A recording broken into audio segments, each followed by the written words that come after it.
So each year I hope to say that we get better and better. And so, and the fact that you guys all returned, it must be saying something.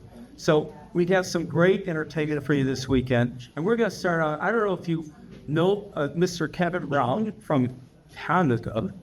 He's still talking to us. It's okay. Right?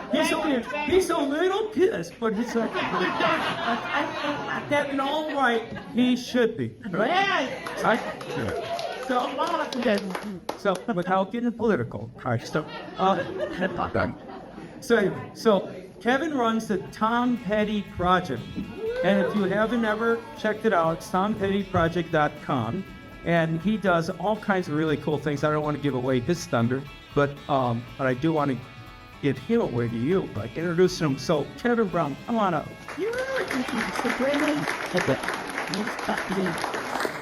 Hello, how's everyone doing?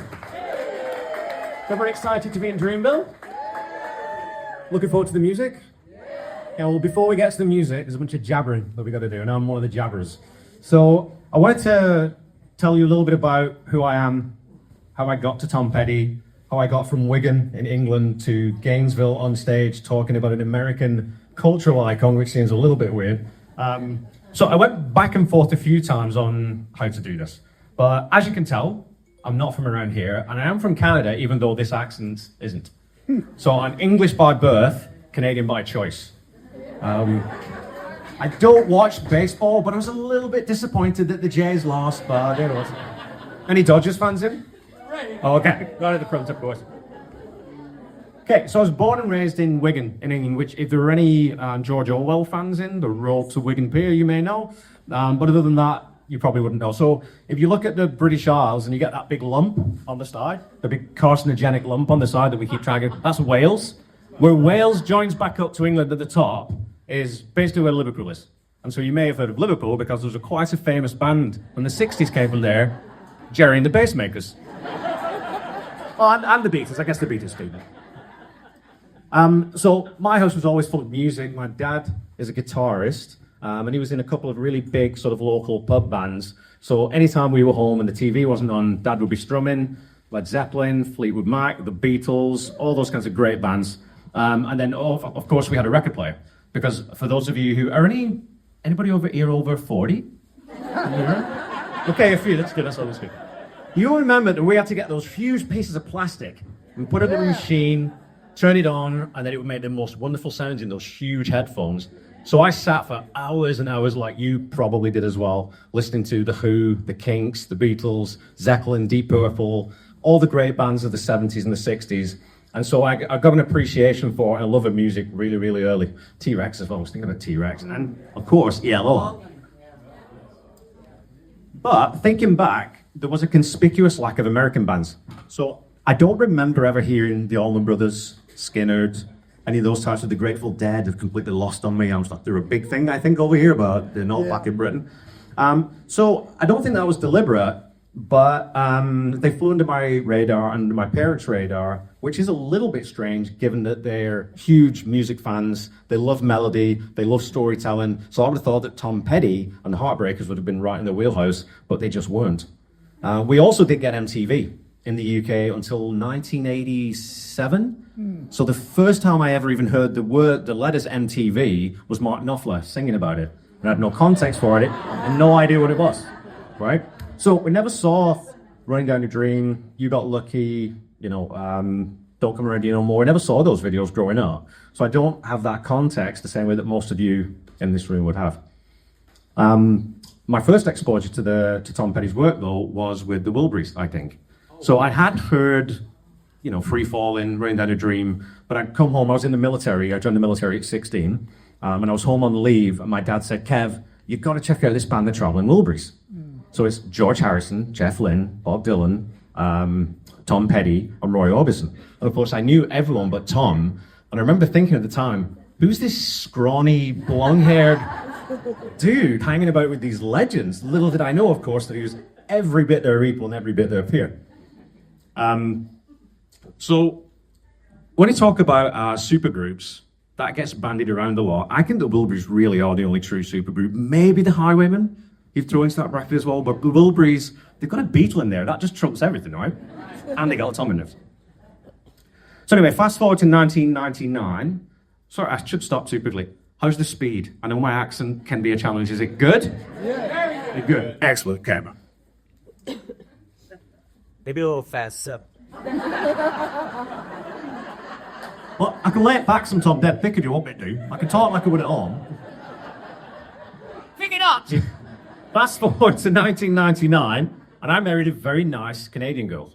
But I moved all my shit, picked up all my stuff, and moved it all across the Atlantic to start my life in Canada. And of course, then I started hearing more North American music. And I made very good friends with a local musician in Saskatoon, where I live, who's a brilliant producer, songwriter, performer. And he exposed me to Stevie Wonder, Paul Simon, a whole bunch of people I kind of knew peripherally, but had never dived into, but still no Tom Petty. So I'm still kind of, with 1999 now, and I'm still a bit Pettyless. I've heard some of the hits, but it's still a little bit ropey. Then in late 2011, I was looking for, as I'm sure you guys do this too, you'll think, I don't know enough about this band. I'm going to go start listening, especially we've got streaming now. I'm going to start listening from the beginning and find out what the fuss is about. And so I did that with Petty in 2011. And on January 3rd, 2012, I posted on my Facebook account, really into Tom Petty at the moment. Didn't realize he'd written so many solid albums, ! So that's when I started really kind of getting into Tom's back catalogue, learning about American Girl and Breakdown and Listen to Her Heart and all those early songs that I hadn't been exposed to before. And then Hard Promises became a go-to album for me. And I go back, I think that's still, well, That All Long After Dark. I know Damn the Torpedoes is most... Okay, let's do a straw poll. Of the three Iovine albums, Damn the Torpedoes, Hard Promises, Long After Dark, whose favourite album is Damn the Torpedoes? Yeah. Hard Promises? Yeah. Long After Dark? Okay, so mainly Damn the Torpedoes, and I think that's probably because you guys, Refugee hit like a tidal wave and everyone got on board with that. But for me, it was when I got to Wildflowers. That was the album where I sort of sat forward in my seat and thought, okay, this is really, really, really good. This isn't just, rock and roll. It's not just kind of a good little ditty. There's weight and there's heft to a lot of this songwriting, a lot of the lyricism, and a lot of the music. And then I started also paying a bit more attention to, this band's pretty good. It's not just this Petty guy. Apparently this band he's put together is actually pretty good. So maybe I'll start paying attention to Mr. Mike Campbell and Mr. Ben Montento a little bit more. When I have guests on the podcast, which I do lots, there's a few people, by show of hands, how many people have been on the podcast in the room? Got 1, 2, I think 2, 3, 4. Yeah, there's a few. But we always talk about, and I don't know if you guys would agree, Wildflowers hits different when you're the same age Tom was when he wrote it. I think in your 20s, if you hear that album, it's still going to enjoy the music because the music is just so good, but I don't think you'll get it the same way you would after you've lived a little bit, you've had some heartache, and you've had some loss, and you've had some disappointment. Once you've lived a life, Wildflowers just hits a whole lot different, I think. Now, after that, I sort of went through, and I dived into Echo, loved Echo, Highway Companion, loved Highway Companion, loved Last DJ, which is the season I'm on right now on the show. And that album, I'm telling you, it keeps coming up my list of Petty albums I love. It's probably in the top 3 right now. Fantastic album. And then getting into Mojo and Hypnotic Eye. But I sort of skipped over Songs and Music when She's the One. And I think the only excuse I can give you is that I think I saw Soundtrack and thought, okay, well, this is going to be like Local Hero by Mark Knopfler. It's not going to be songs. It's probably just going to be instrumental. So I just thought, well, I can do without that one. So that meant, of course, that I didn't get Walls. I didn't get Angel Dream. Didn't get Supernatural Radio. So I missed all those songs. But how nice to be able to come back and rediscover those later. Okay, so, we're to what now? 2012 there. A bit of an inauspicious start to the podcast on an artist that leads me to a stage in Gainesville. But in 2017... obviously, something happened, right? The big day when Tom passed away. We all remember that. It was one of those moments in music, in sort of culture, where it was like losing George. Or for those of you who are old enough to remember, with Elvis, I grew up with him, like I said. But Lennon, all these icons who die, it just takes you completely by surprise. And then you have this hole, right? You have this hole in your life, in your musical heart that, well, what am I going to do with this now? You know, for my generation, it was sort of Kurt Cobain. And then later on, it would have been Bowie and Lemmy. I was a huge Motorhead fan, so when Lemmy went, that was weird. When Prince went, Alan Rickman on the stage, right? Like Alan Rickman goes. So you sort of try and figure out, well, what am I going to do now? And I've told this story on the podcast, definitely, but I'll relate to, because most people I don't think have heard the show. But the day after the news broke about Tom leaving the world, I was driving my youngest daughter into school, and she would have been 10 at the time. Big rock and roll fan, more so than the pop stuff their friends were listening to, so that was good. Well, good parenting, I've got her on board. And she's still on board. We go to Iron Maiden concerts all the time, she's cool. But I had my Tom Petty mix CD in the van, and The Waiting came on. And she said, "Oh, who's this, Dad?" I said, "Oh, it's Tom Petty, sweetheart." She said, "Oh, the guy who sings Walk Back Down, is he still alive?" And so, because I listen to mainly old music, and a lot of those musicians are gone, she got into this habit of saying, "Is he alive or is she alive?" And I don't have to tell you guys in this room that for the first time in all the time she'd asked me that question, I couldn't get the words out. You know, your chest tightens, you can feel sort of welling up, and so take a few breaths, and it's raining, the windshield wipers are going, and she's sitting there waiting for an answer. I think, okay. And I just said to her, "Yeah, he died yesterday, sweetheart, and I'm feeling very sad about it." So, fast forward a little bit more, a couple of years, and she'd asked me and my wife for a turntable for Christmas, which what kid who's 11, 12 years old now wants a turntable? She's a weird kid. She still reads real books, which I think is cool, but as do I, we should all do. But the first record that she bought with her own money was Tom Petty and the Heartbreakers' Greatest Hits, which I still think, because she's such a sensitive, kind, caring kid, I think that she made that her first purchase as she remembered me telling her that I was sad that Tom had died. So I think that that's a generational thing, and she's still pretty cool, and she still loves Tom Petty, So after that, I really did start listening to Tom's music. When I did the same thing with John Prine, I don't know why I tend to wait until people are gone before I start really diving into artists. I'm glad I found Steve Earle before he's gone, so. And so, 2020, you might also remember there was this massive thing that happened where there was no toilet paper left in the world. For some reason, and we all had to stay home, even though we don't really like staying home with our families all the time. So I did the only thing that any self-respecting middle-aged man is going to do in that situation. I started a podcast, but not the Tom Petty Project. My first podcast experience was with my best friend, Randy, and excuse the language, but it was called Holy Fuck, It's a Music Podcast. Because there's only a million of them, right?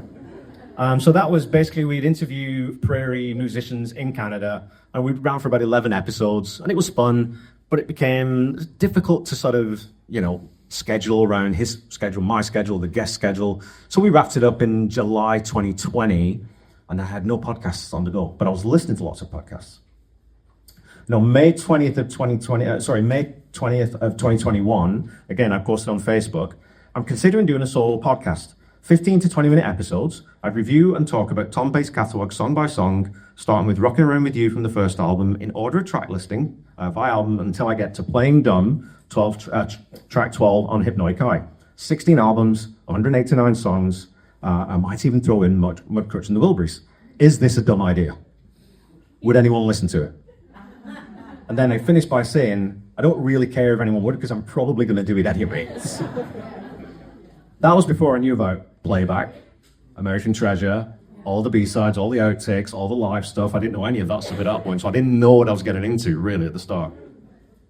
But that brings me succinctly, if we can be, 15 minutes, is that succinct?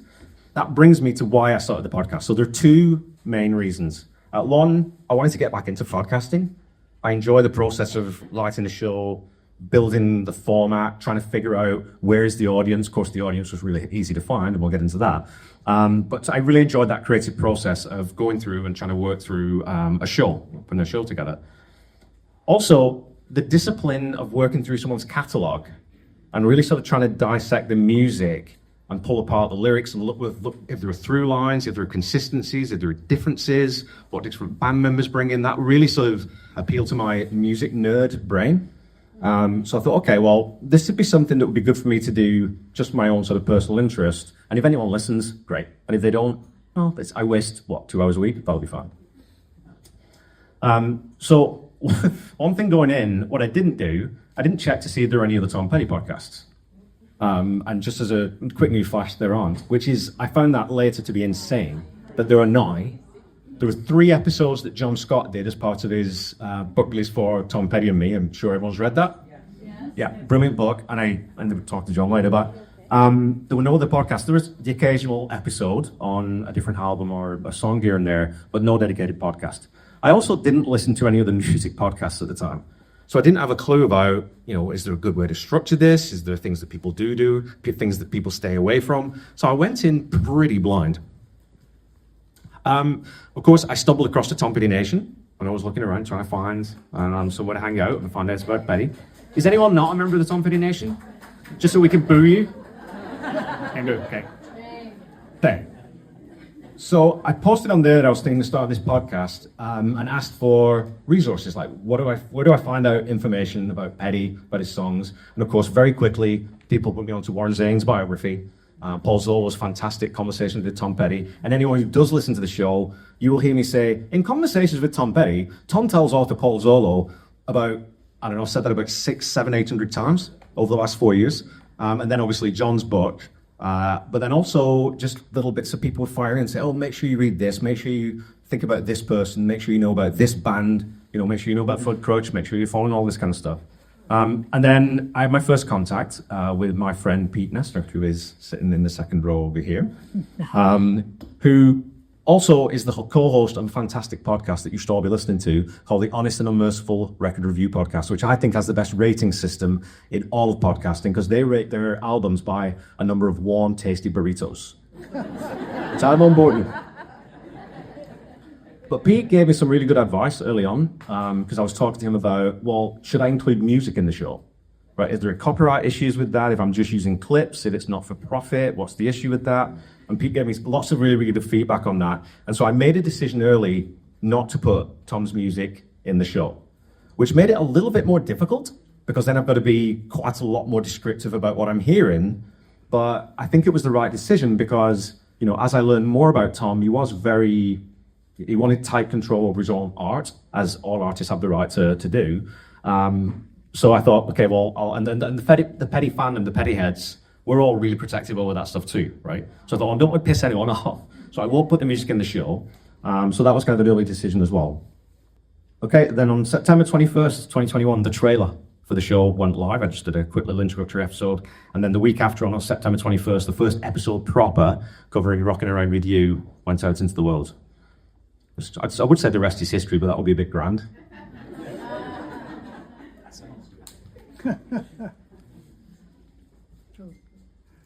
So, the format of the show, for those people who don't know it, I usually start with a bit of background and the history of the song. And again, Paul Zollo's book that's your Bible, right? Yeah. That's the source for, we've got this first-hand account of almost every song in the Petty canon, up to Highway Companion. And I want to get Paul back on the podcast once we get to the end of that book. So I want to get his thoughts on what questions would he have asked Tom about those songs from those last 2 albums. I think would be fascinated because I'm sure he's thought about that.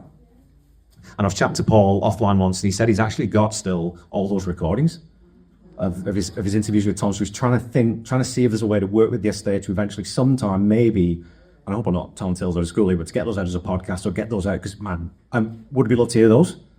Yeah. It's one thing. And, okay, so here's the thing. When you're reading that book, I'm sure everyone's read it, right? Yeah. When you're reading that book, when you're reading Tom's answers, do you just hear his voice in your head? Yeah. But the love is to actually hear his voice. In a sense. I was going to try and do that, but I think that's just to be offensive. So then, after I've done background, that kind of stuff, then I start focusing on, and I am a musician, I'm a drummer, sort of rudimentary kind of player, and a singer myself as well. So then I'll get into what's the lead guitar doing, what's the rhythm guitar doing, and if you ever listen to those early albums, Mike's always panned over to the left, and Tom, the first 2 albums, and Tom's always panned over to the right. And I think that's because as you look at them on stage, Mike's always on this side and Tom's always here, right? So I think that's just a way of representing what the band might sound like live. Get into, Tom's vocals. I always like, to sort of say that I think Tom Petty is one of the best rock vocalists of all time. And lay people don't get it. all they hear is that pinched nasal thing that they hear on Refugee, and they go, oh, that's Tom Petty. It's like, no, the guy's got about 6 or 7 different voices if he's singing in character or if he's doing that thing on Refugee. We get, it'll all work out, or Crawling Back to You. He's got this beautiful, soulful voice that sort of sits somewhere in the middle. And so I always think he's a bit underappreciated, or criminally underappreciated, just as an vocalist. And he has so many great tastes to his voice. Different tastes. Absolutely, I couldn't agree more. No, some people say he doesn't sound Southern, but I do. And some songs, sometimes he sounds like it's from California. Sometimes he sounds from other part. That's what I love about him. Sometimes that Southern twang is, on the one side, it's super cool. Again, coming from the UK and never hearing that type of accent, it's like, wow, that sounds awesome. And then sometimes like, he's just putting it on. He's just kind of tweaking it just to get his point across, which is fine too. That's a good way of being into. George Harrison was really envious of that. He says, oh, we have to work so hard to draw out our words, and Tom just does it easy. It's a bit of a cheat code, right? When you've got an accent, you got the drawl, and you can make that vowel sound of wax and that long. Because in England, we just say draw, very short, very, very quick. So then I'll get into, obviously, the lyrics, and Tom is a master lyricist. There's always 1 or 2 lines in every single song that I've done so far that I just think, God, I wish I'd written that. I'd give anything just for that one line. And then there's several songs where every line's an absolute gold. Sorry, there was a hand up there. You wanted to... Well, did you ever see Tom in concert? I never saw Tom Petty in concert. Did you say the Latin? To the... If you're looking on stage, if you're looking at you. Yeah, from the audience's point of view. Yeah. Not stage left, but audience left. Yeah. No, I never saw him live, and so, like I said, the time in 2014 was the last time he came to Canada, and it was in Vancouver, that's a hike from Saskatoon, and at that point I wasn't full-on Petty head yet, so I don't think I would have travelled to Vancouver all the way down there to go see Petty, which I'm kicking myself now, obviously. But... Okay, again, the football lyrics, get all that kind of stuff done. Then, about 2/3 of the way through the episode, I have a little break where I do some Petty trivia. And we're going to play some Petty trivia right now. So, I've got 5 questions, and I've got some swag that's been donated by Dan Speece and the Tom Petty Weekend. We've got a hoodie, which I think is an XL. We've got a t-shirt and a bag. We've got a pair of tumblers, and another t-shirt, and then some candles to give away. Okay, so the way this is going to work, it might be a bit difficult, is once I've finished asking the question, raise your hand. Yeah, right. I'll point to you. If you get the right answer, you get the prize. Super, super simple. Okay, we're going to start easy, so we're going to get a bit harder as it goes, but we'll start super easy. Name the 2 musicians who were both full-time bass players for the Heartbreakers. Bob Blair and Howard Epstein. Right at the back. Raise your hand. Right at the back with the hat. Perfect. Do you want to come up and get your prize?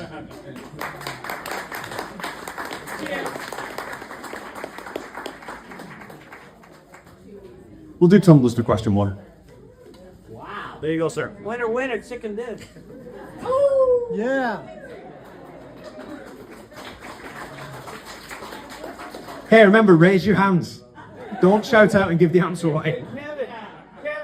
Kevin, that fella that just came up, Scott Monroe, he used to hang out with Tom growing up. Okay. Oh! Eat cider. That's okay. Question 2. Which is the only Tom Petty and the Heartbreakers album to hit number 1 on the Billboard charts? Hypnotic Eye, come up and get your prize.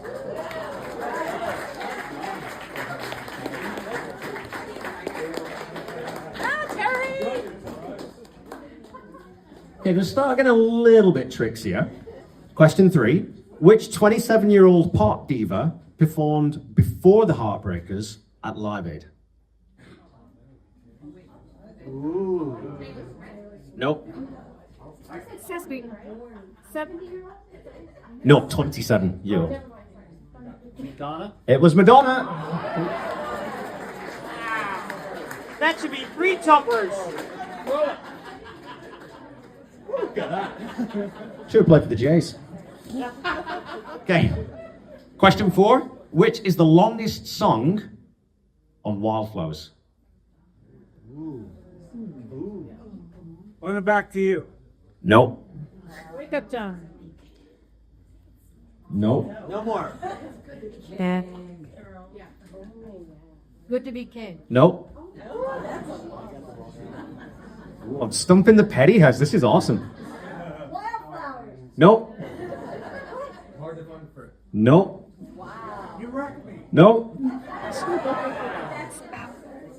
What's it, sorry? No. On Wildflowers. No. House in the Woods. There we go. Ring it.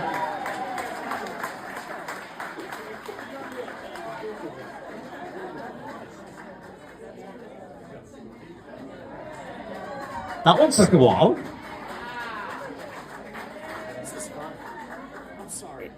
Okay, last question. We got a hoodie.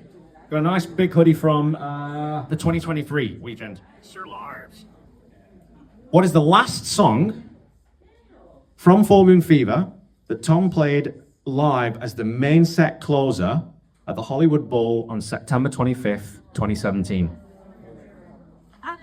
American Girl. No. Main set.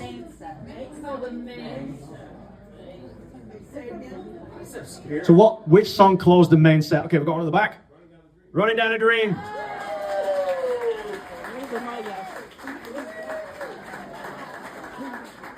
Maybe I can't play for the Jays. Should have played for the Dodgers, really. The street. Defense. Then you could have thrown the game. Yeah. Okay, back to the episode format. The last thing I do in each episode is to rate the song. I went back and forth on this, whether I was going to do this, whether I wasn't, because art is subjective. You know, it means something different to all of us. Giving a score out of 10, it's a bit arbitrary, and it really is just based on what I think. But for the most part, I post polls on Facebook, and for the most part, I tend to line up with the majority, roughly, with a couple of pretty big exceptions. Anything that's rock and roll, I'm not going to tell you what I rated it, because you'll probably boo me off stage. But I am going to go back to it and re-rate it. And then the other one that surprised me, though, was 3-4 weeks ago, was Joe. I rated Joe 10 out of 10. Because for me, on that album, you have to have that villain. Because the story doesn't work if you don't have that villain for the hero to put up against, right? Most people, or a lot of people said, oh, I don't like it, it's a bit aggressive, and the language is very direct, it's very sort of, you know, there's a bit of profanity in there. But for me, like I said, I think that's an essential part of that story. In addition to talking about individual songs, something else I decided early on was to see if I could get people on to talk about Tom, and especially if I could find anyone to talk to me who knew Tom, and who worked with him, whatever. And I called John Scott out of the blue and said, hey, dude, I'm starting a podcast on Tom Petty, or I've started this podcast. Would you want to talk to me? And so we had a quick call. He was on the street in New York. He was doing something or other, and I could hear a lot of traffic noise. And he sort of said, okay, well, maybe, yeah, okay. And so we sat down and we chatted for about 2.5 hours. I don't know if any of you met John. John talks. He's got a lot of stories and he wants to tell you all of them now, which is great for a podcaster because you just go, question, sit back and listen, you know. But that was a great chat. I also chatted to Paul Zollo, which was also a blast. And again, I almost sort of wish that I waited longer to talk to Paul because I have more appreciation for that book now than I did in season 3 when I talked to him. But Paul was, you guys have met Paul too? Wonderful, lovely man, yeah. Paul is also a great musician in his own right. His Heffled albums are absolutely fantastic. He'd be happy to do another round. Oh, good. I'm going to get him on, yeah, definitely. Yeah. And John. I think we'll get John back on. I'm going to get John back on and see if he tells me all exactly the same stories. Because I've listened to a couple of podcasts and then along the way, obviously, I've talked to lots and lots of different fans. And this is one of the reasons I felt comfortable coming down and doing this, because I think that as Petty heads, the one thing we always do first when we meet another wife in the wild is, how'd you get into Tom Petty? Right, that story, that sort of evolution of our love with this music is always interesting. So I was hoping that people would find this interesting too. But one specific early listener that I had on who I wanted to shout out is Gwen Jones, who was the admin and founder of the Tom Petty Fans Forever Facebook group, who sadly passed away in December 2022. She was a beautiful human being. She sent gifts to people for no reason other than she thought it would make them feel good. And one of those just genuine people, and really, really supportive of me and really supportive of the podcast when I first started. So, thanks, man. I've also talked to lots of different musicians, and there's a couple coming on after the next guy who I've spoken to, both Jake Thistle and Jeff Slate. Now, Jake, as you all know, is a ferociously talented young man. I think he's where I go on to will fill a little bit of that petty shape hole in all our lives. He's got the charisma, he's got the songs, but he's also got that work ethic and that genuine approach to people, which you need if you're going to get to that level, right? We watched him grow. Yeah, he's only wee. Was he? Have you seen those videos when he was 10? When he came here, in 2019, he was 14 years old. So when he came here when he was 14, did he get something like, hello, my name is Jake Wilson. His voice is still breaking? Or? No? That's good at least. Still very high. So yeah, I hung out with Jake. It's funny, I got him online to do an episode of the podcast. Sat down for an hour and a half. He played 3 or 4 songs. Great interview. Said goodbye. Hit end. And then Zoom just went, bleh, puked and lost the whole thing. So I got a hold of him and I said, dude, I'm really sorry about this, but Zoom has died and just lost that whole conversation. And Jake said, oh, no problem. We can do it again. And so 2 or 3 weeks after that, he set up a live stream on his YouTube channel where we sat and chatted, and he played 7 Petty and Mudcrutch songs, some old stuff, some new stuff, and then Down the Line off his first album. And I felt like it was just sort of this private concert between me and Jake, which was a bit of a trip, and it was super, super cool. And he's got that kind of, that worldliness, doesn't he? That, you know, I was a 17, 18-year-old write songs like that. You know, he's got that sort of grip on reality that people twice his age often don't. And speaking of people twice his age, Jeff Slate is also here this weekend. And I always like to remind Jeff whenever I speak to him, but he is old. But, is he? He's not in, is he? No. But if you haven't checked out Jeff's album, The Last Day of Summer, brilliant. And I think it's still available on vinyl. Sounds great on vinyl.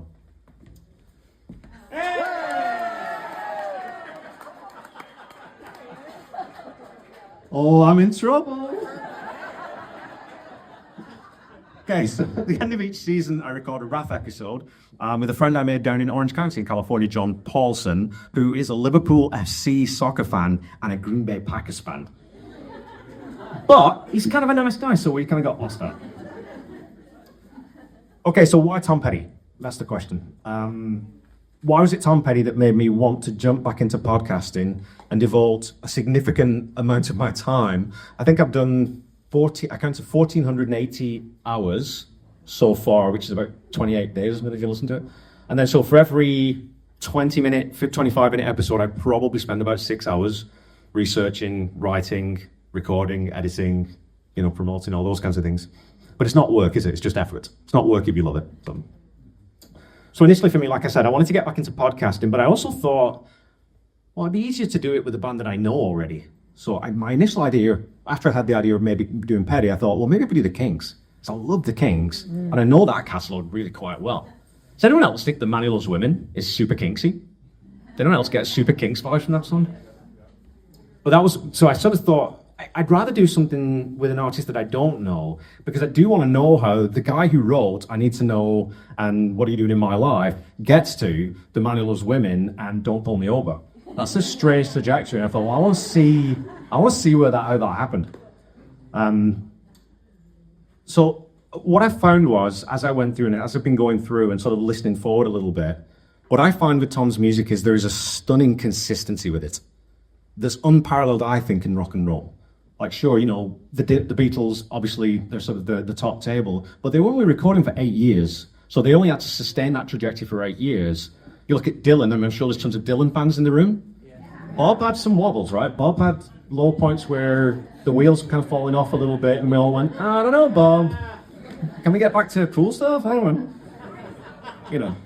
But Tom never had that. I mean, I was going to say to you, one of my favourite bands growing up was Queen. And Queen were indestructible in the 70s. One of the world's best rock bands. In the 80s, they really started to wobble. Like they were chasing trends instead of setting them. But like I said, Tom never had that. And you look at everything after Wildflowers, songs and music from She's the One, is a bit of a mixed bag just because of what it is. But then after that, Echo, and Tom sings No More on that album, so you get that sense that I'm writing for me now. And because I know my fans, I know they'll come along with me if I write from the heart and I write for myself. Yeah. Last DJ, absolute masterpiece. Highway Companion, fantastic. Mojo, who writes a blues album in their 60s, like that's crazy. You know what I mean? And then Hypnotic Eye. And I always say on the podcast that Hypnotic Eye, for me, is not the work of a band that's just coasting or on the downswing. That's a band that still has a lot to say and is still finding really cool, really interesting ways to say them. Fault Lines, I think, is one of Tom's best songs. Eddie drummers? Are there any drummers in the room? No drummers, eh? If you want to take up drums, don't try and learn Fault Lines, because that swing is super weird. It's a bossa nova beat on the ride bell, but it's got this weird thing he's doing underneath it. It's crazy. Rusty bro. Okay, well, where are we at? 37 minutes here? Okay. So a couple last things. Oh, sorry, yes, I've got a question. Do you know about Cult Lines, how that came about? Go ahead. Well, he was going out with Dana that night. He was staying in a limo, but she was late. He was waiting. And she came in the limo and she said, sorry, I'm late, but I've been doing research on fault lines in California because we live along fault line. So all the way in the limo, he started writing the song. As a hobbyist songwriter, it is interminably frustrating. There's any other songwriters that's all it takes to write something like that. Like, are you kidding me? One word, one phrase, and you get that out of it? Out of here, man. Good grief. So the last thing, though, that I've added into the podcast, and I'm going to skip a little bit, but is the 6 Degrees of Tom Petty. And that was the last episode that just went out this week. So just by show of hands, how many of you are familiar with the principle of the 6 Degrees of Kevin Bacon? Does everyone know roughly what that is? Awesome. Okay. So what I want to do, obviously, for those who don't know maybe, the principle is that you can get from any actor in Hollywood back to Kevin Bacon just through people they've worked with in six steps. Right, so you can do the same thing with Petty. Right? There are some cheat codes, and my friend Pete was telling me about one really good cheat code, so we'll see if that comes up here. But what I want to propose is that we'll start with just some random artist, and in the room without Google, let's see if we can do it. You guys up for it? Okay, so I need an artist that we're going to start with. Right at the back. Joe Jackson. Wow, okay. So how are we going to get from Joe Jackson to Tom Petty? Rack your brains. Who has Joe Jackson worked with who might get us there? Leon Russell. Leon Russell? I don't know. It is better. It does work better if you know. I love the enthusiasm, but it definitely works better if you know. You work with Rev, maybe. You worked with who, sorry? Rev, maybe. Maybe. Any others? Joe Jackson, that's a good one. You stumped us already. This is supposed to be easier than this. Royal School of Music. Is there any other musicians that he would have worked with there? Okay, let's pick an easier one. We're stumped on Joe Jackson's. Roy. Who? Roy Orbison. Roy Orbison, that's easy. You go Roy Orbison to Tom Petty. Which one's that? I can read that long. You want it easier? I don't need you all for that long. Who else? Sorry, you got your hand up. Marvin Gaye. Who's that? Marvin Gaye. Oh, Marvin Gaye. Okay, I think you suggested that on my yeah. Marvin Gaye. So who's Marvin Gaye worked with who might have worked with Tom? Anyone know anything about Marvin Gaye? It ain't working. I'm going to keep looking ahead. I bet Duck Dunn played on one of his. Who? Michael Jackson? Okay, so Marvin Gaye to Michael Jackson. Okay, let's go to Michael Jackson to McCartney, yeah. McCartney to Harrison. Harrison to Petty. We did it!